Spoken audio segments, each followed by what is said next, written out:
Bonjour Monsieur Dominique Dort. Bonjour. Vous représentez l'assurance invalidité. C'est quoi le service? Alors, l'assurance invalidité, c'est une assurance publique qui permet en Suisse de bénéficier de mesures de réadaptation. C'est-à-dire que c'est une assurance qui s'adresse à toute personne qui a perdu la capacité d'exercer son emploi, et ce de manière durable. Mais il peut s'avérer qu'une personne tout au long de sa carrière ne puisse pas bénéficier de cette assurance. Est-ce qu'elle n'a pas cotisé pour rien? Alors, si elle ne bénéficie pas de cette assurance, c'est parce qu'elle ne présente pas de cas d'assurance. Ça veut dire qu'elle n'est pas invalide. Être invalide pour l'assurance invalidité, c'est véritablement perdre les compétences pour des raisons de santé à exercer son emploi. Par exemple, un boulanger qui devient allergique à la farine. Pour nous, il est invalide. Et pour vous expliquer un peu le processus de fonctionnement de l'assurance, comme il s'est formé pendant une partie de sa vie, 3 ou 4 ans, pour faire un apprentissage pour devenir boulanger, on va considérer qu'on va réparer ce préjudice qu'il subit et on va lui restituer la capacité à exercer un emploi de même type. Donc on va lui permettre de se former et nous allons prendre en charge cette formation. On va le payer pendant toute la période de sa formation. Est-ce qu'on ne peut pas imaginer un système où peut-être au bout de 10 ans ou 15 ans, si la personne n'a pas utilisé ses prestations d'assurance invalidité, qu'on puisse lui donner peut-être un petit paquet? Alors c'est pas du tout, ça fonctionne pas du tout comme ça. Il y a une prestation financière qui s'appelle on sait que ça ne fonctionne pas comme ça. Oui. Mais on demande, est-ce qu'on ne peut pas l'envisager? Voilà. Alors non, parce que je vais vous expliquer pourquoi. Parce que c'est une assurance qui fonctionne avec une loi. Et puis cette loi, elle ne peut être révisée que par le Parlement. Donc c'est des processus qui prennent longtemps.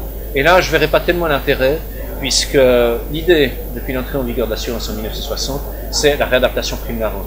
On ne veut pas donner de l'argent aux gens, mais leur donner la possibilité de travailler à nouveau. C'est-à-dire d'être intégré dans le mode avec lequel fonctionne notre société. Concrètement, combien de personnes vous réussissez à remettre sur le marché du travail?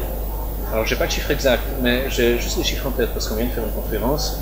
Et l'année passée, on a attribué 4800 mesures de réadaptation. Mais il y a des personnes qui en ont reçu plusieurs. Par exemple, un stage de 3 mois et ensuite un autre stage de 6 mois, une autre formation. Ça ne veut pas dire que ça concerne 4800 personnes. Mais c'est quand même assez énorme pour le canton de Vaud. C'est-à-dire qu'il y a beaucoup de gens qui bénéficient de ça et c'est des chiffres qui sont constants. Mais la réinsertion, elle se fait au sein d'une entreprise publique ou alors également dans des entreprises privées? On peut faire une réinsertion en entreprise. On peut travailler aussi avec une école publique, une école privée. On utilise tous les moyens qui sont à disposition pour former les gens. Il y a des gens qui sont très handicapés et qui ont besoin d'un encadrement. Pour ces gens-là, on va utiliser des institutions publiques qui sont vraiment spécialisées pour intégrer ces gens-là.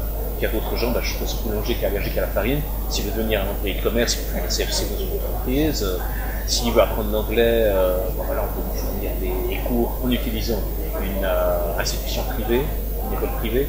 Il y a beaucoup de solutions et beaucoup de possibilités. Ce qu'on a remarqué maintenant, c'est que de plus en plus, on a de la difficulté à être admis à recevoir cette assurance. Bon. Ça, c'est pas vrai. Je ne sais pas quelles sont vos sources pour prétendre ce genre de choses. La difficulté, elle est plutôt due au fait qu'il y a certaines atteintes à la santé qui sont très connues comme étant invalides. Je pense au trouble somatoforme douloureux et la fibromyalgie. C'est sorti du catalogue de l'invalidité. De par l'évolution des lois en fait, et du tribunal fédéral. Beaucoup de personnes maintenant s'en plaignent des fibromyalgies. Se plaignent de quoi? De la fibromyalgie. La fibromyalgie, alors effectivement, le problème c'est que c'est une atteinte à la santé qui n'est pas objectivable. Et tant que la médecine ne peut pas prouver et mettre en évidence cette atteinte à la santé autrement que par les symptômes qui sont signalés par la personne, l'assurance invalidité ne prendra pas en charge. Et si la personne souffre? Alors, cette souffrance, elle doit être objectivée médicalement. Et ça, c'est pas notre ressort à l'assurance invalidité, puisqu'on va travailler avec les médecins, qui sont les médecins traitants des personnes. C'est à eux de nous dire si les personnes souffrent d'une atteinte à la santé objective. Bon, c'est un autre débat que celui de la fibromyalgie, mais sachez simplement que s'il y a une atteinte à la santé psychiatrique qui préexiste, qui est concomitante, avec un certain nombre de points qui peuvent mettre en évidence la biencausalité, là, nous entrons en affaire. Donc, apportez pas foi. Merci, M. Dort. Je vous en prie. Au revoir. Merci de vos questions. Au revoir.